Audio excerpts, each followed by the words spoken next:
Yan, hello guys. Ngayon naman po ay samahan nyo kaming gumala dito sa Agus River dito po sa Barangay Magsaysay. Papakita ko po sa inyo kung gaano ito kaganda.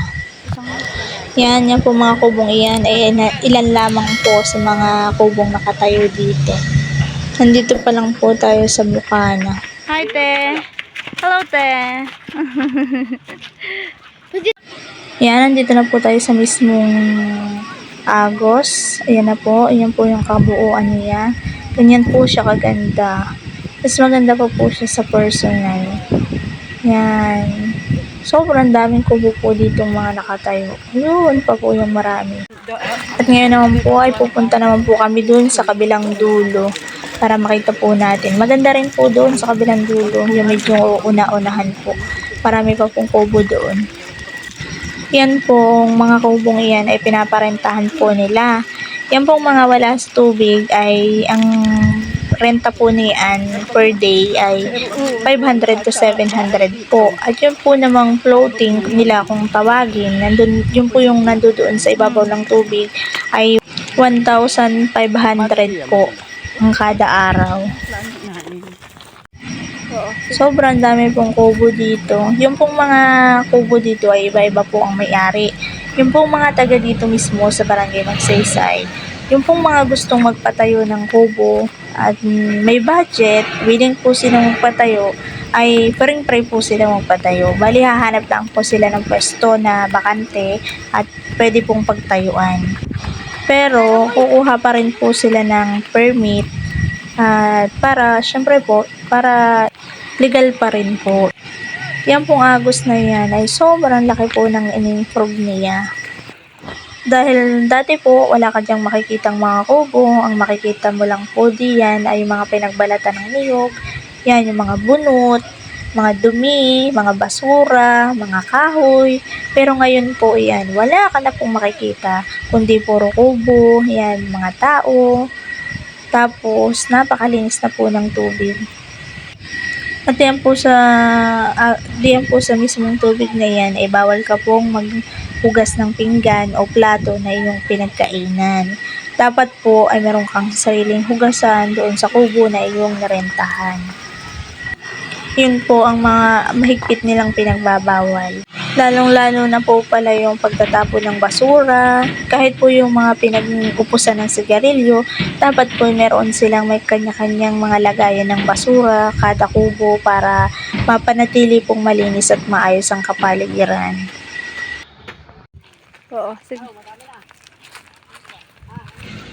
Bayan po't meron pa pong pangilan-ngilan na nanghuhuli ng isda. Yan. Dati po wala kang ibang makikita dito kundi ang mga taong nanghuhuli ng isda.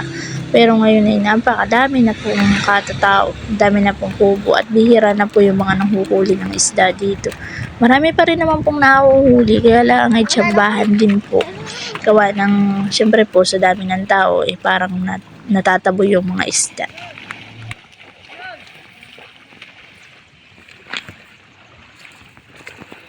One eternity later. At dahil nga po, ayan, tinanghali na po kami doon sa Agos at ngayon lang po kami nakauwi. Kaya po't ginutom po ang bata. Katapot magmemorienda po muna tayo. Yan, ginutom kami. Sa sobrang layo po ng aming nilakadan at medyo malawak po yung aming pinuntahan. Hindi na nga po pala ako masyado nakapag-video kanina doon at nalobat po tong cellphone na aking ginagamit.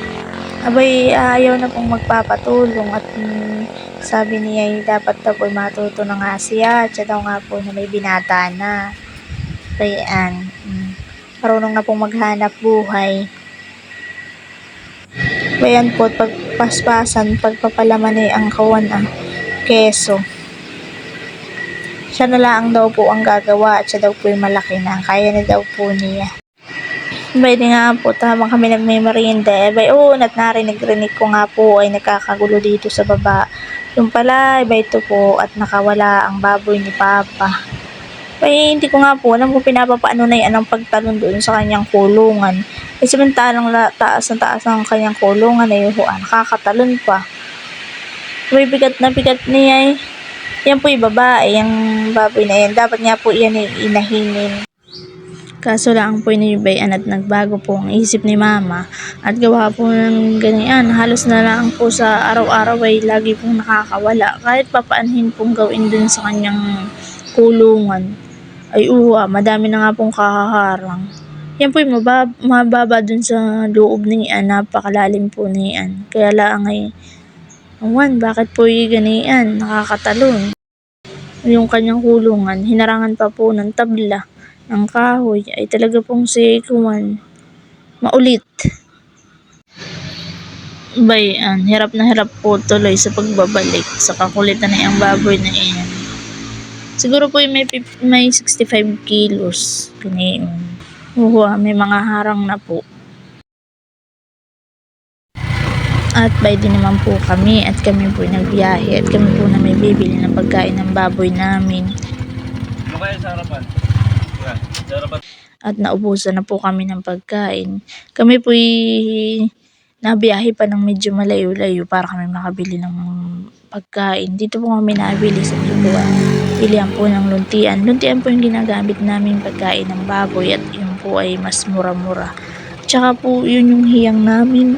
Hindi po masyadong maamoy yung dumi ng baboy namin pagka po yan ang aming pinapakain. Yan po ang bata. Nag-iintay po ng pagkain ng baboy na dadalhin niya yung aming binilihan. Kakulit.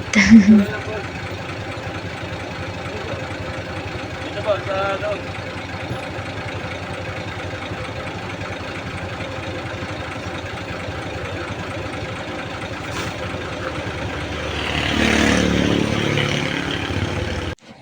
At dumaan na din po pala kami dito sa bilihan naman ng darak. Nilalahukan po namin ng darak yung aming mga inahin at saka yung mga native. Ampot kami pinagsimot-simot na laang at kakaunti pa daw po yung kanilang naiipon. Pagsasama-samahin laang po namin yung mga iyan. Ito po yung maganda ang darak at pino po. Pinipili po namin yung may pabayuhan pong pino ang darak at kuwan. Yun po ang mas maganda para sa aming mga baboy. Ilan? 18 and a half po. O, 18 na lang. No. D1 ang tawag namin dyan. Yung Ah, pinaka class A. Oh, may sustansya siya. Bumili na din po pala kami ng bigas, 25 kilos at mahirap po pagka pakilo-kilo ang aming bili. Nahirapan po kami at saka po mas mura-mura pagka po ganyan 25 kilos na. Medyo may bawas-bawas. Dumaan na din po pala kami dito sa feed supply na ito at dito naman po kami bibili ng pagkain ng aming pabo. Yung pong pabo namin ay pinipins po namin ng kaunti, tapos nilalawkan din po namin ng mga kanin-kanin, mga ganyan. Tsaka kadalasan po, ang pinapakain namin doon ay yung mga dahon-dahon, yung dahon po ng Madre de Agua, yun po yung pinapakain namin. Pero nilalawkan pa rin po namin ng feeds para mas madali po silang lumaki. Ang bibilihin po lang namin ay mga 5 kilo lang po muna. At paunti-unti lang naman po yung lalawak namin. At pagkadating nga po namin ay kaya naman po at ang kanya naman pong inintindi ay ito po namang pagtatanimin namin ng Madre de Agua. Ito po yung piggery din. Kaso lang po hindi pa po namin natatapos. Kaya po amin po munang lalagyan ng Madre de Agua para hindi naman po nasasayang yung lugar. Yun naman po ay paisa-isang puno lang kaya hindi po aahasin iyan. Sayang naman po yung lugar kung bakante lang po. Pwede po yung aming inahin. Malaki na po ang tiyan niya. Nahirapan na po siyang tumayo. Kaya po siya lagi nakaganiin.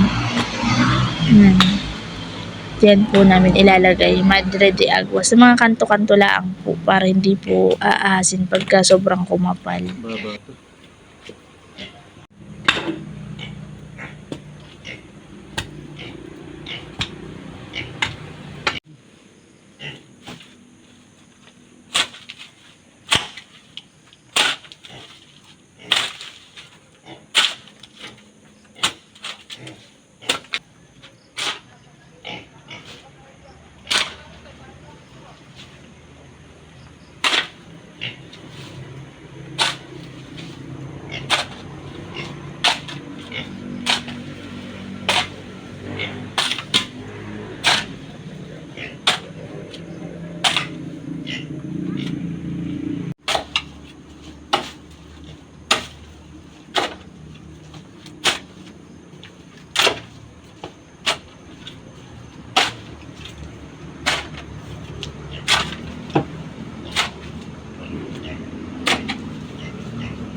Ay, sorry. Ano pala dito? Teka na. Hindi na po niya tinuloy dun sa may kantong ayun at may tanim daw po pala siya doong oregano. Beon po Oregano, yun po yung nagagamit din namin sa pagpapainom sa pabo. Yan, sa mga manok na native, pinapainom din po namin iyan. Lalagay po namin sa tubig. Pwede po, oregano po.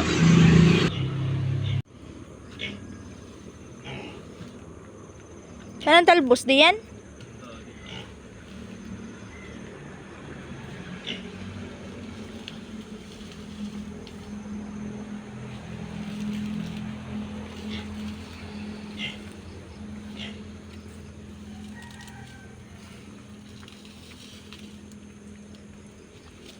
Sino mo tabang lupa sa kanto? Gawa ng tayong baboy.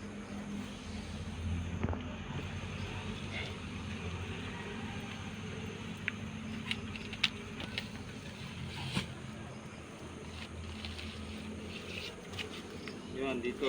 Yun.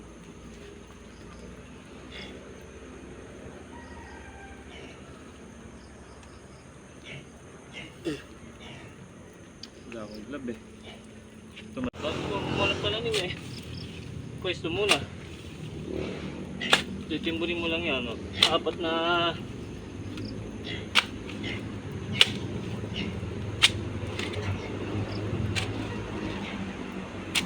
At dito naman po ay talbos naman po ang ilalagay namin diyan. Talbos po, yan po yung pwedeng kainin ng mga native namin. Pang merienda po, yan. Maganda po yan. Saka pwede rin po yung pang tanghalian nila. Yan po naman yung fertilizer nila. Yan po yung inipo namin dumi ng baboy. Yan po yung wala nang amoy at medyo matagal na po yan diyan. Kaya yan ay kuha na nakasingaw na po. Kaya okra, ang bagay dito eh talong sila.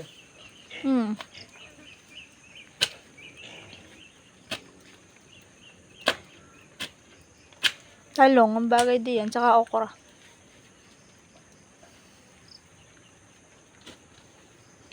Tabang lupa.